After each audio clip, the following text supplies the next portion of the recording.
The morning sun had just broken through the horizon, casting a soft golden light over the quiet roadside diner. Steam rose from coffee cups. The low rumble of engines filled the crisp air, and the smell of fuel, bacon, and leather hung around the Hells Angels bikers who had stopped for breakfast.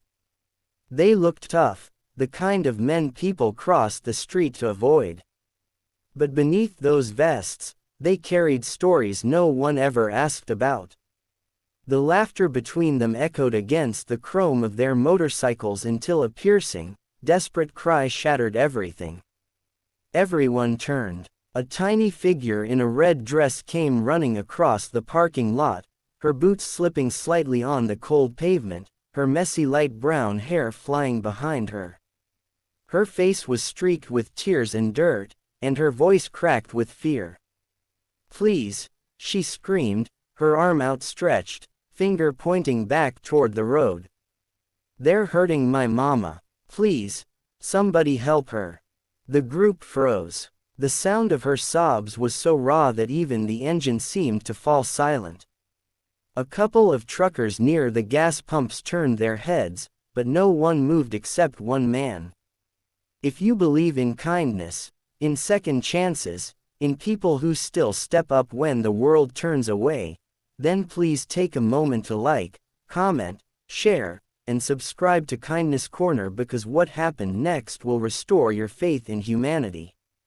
The man who stepped forward was Mason Cole, a broad-shouldered biker in his late 30s, his jacket stitched with the red and white emblem of the Hells Angels. He'd seen a lot in life, fights, betrayals, blood, but never a child like this. He dropped to one knee, steadying her trembling hands. "Where's your mama?" he asked softly, though his voice still carried that growly weight. The little girl could barely speak through her tears, but she pointed again down the two-lane road toward a cluster of old trailers half hidden by trees. "They're beating her," she sobbed. "Please help her." Without a second thought, Mason rose to his feet, his face hardening with purpose. "Tank rider with me," he said, motioning to two of his brothers.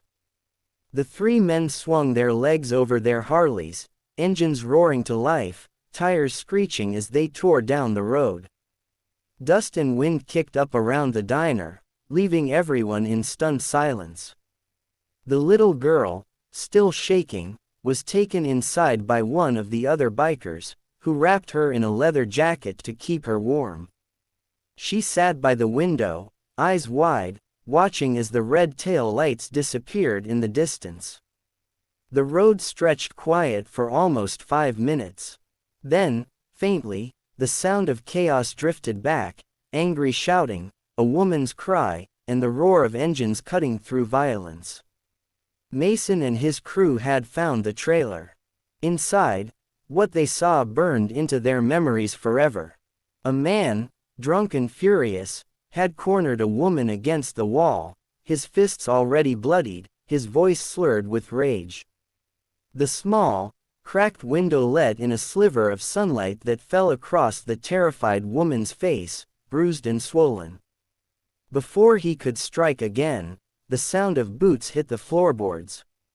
Mason grabbed the man's wrist mid-swing and twisted it hard, forcing him to drop the bottle he'd been clutching. It shattered on the floor. The other bikers pinned him down effortlessly. No words, just action. Mason turned to the woman, his expression softening instantly.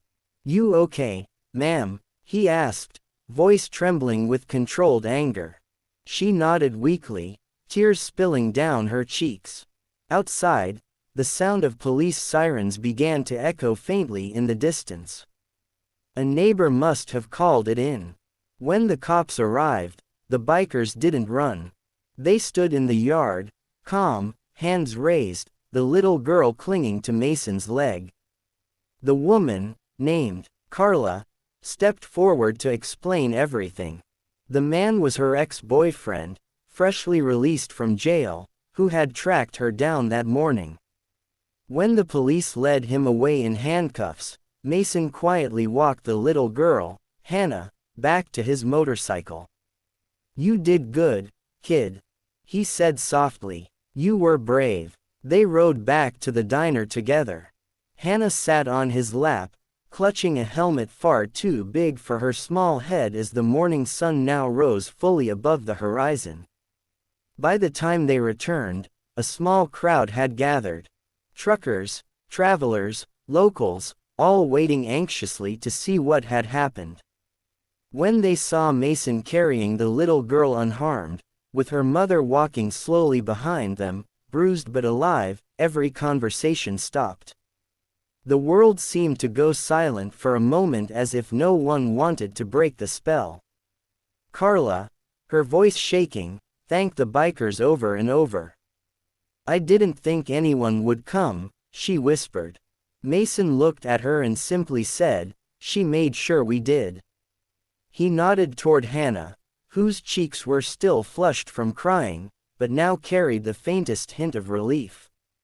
The diner's owner came out with blankets and coffee, offering them quietly. One by one, the Hells Angels removed their jackets and draped them around the two, a gesture so unexpected that even the police, still lingering by their cars, looked away in quiet respect. The patch on Mason's vest caught the light as he leaned down to speak to Hannah. "You take care of your mama now." "All right," he said. "You're her little guardian angel." The girl nodded, her small fingers gripping the edge of his sleeve. News of what happened spread fast. By lunchtime, half the town had heard the story of the little girl who ran to the bikers and how the Hells Angels didn't hesitate. Strangers stopped by the diner just to shake their hands to thank them for stepping in when others froze. Mason wasn't a man of words, but when someone asked why they'd done it, he simply said, "You don't ignore a cry like that. Doesn't matter what patch you wear, some things are just human." Over the next few weeks, Carla and Hannah started rebuilding their lives. The local community pitched in. People offered furniture, groceries, even a small apartment in town. And every Sunday, a group of bikers could be seen parked outside, checking in, bringing groceries, sometimes just sitting quietly at the diner table with a cup of coffee and the laughter of a child echoing around them.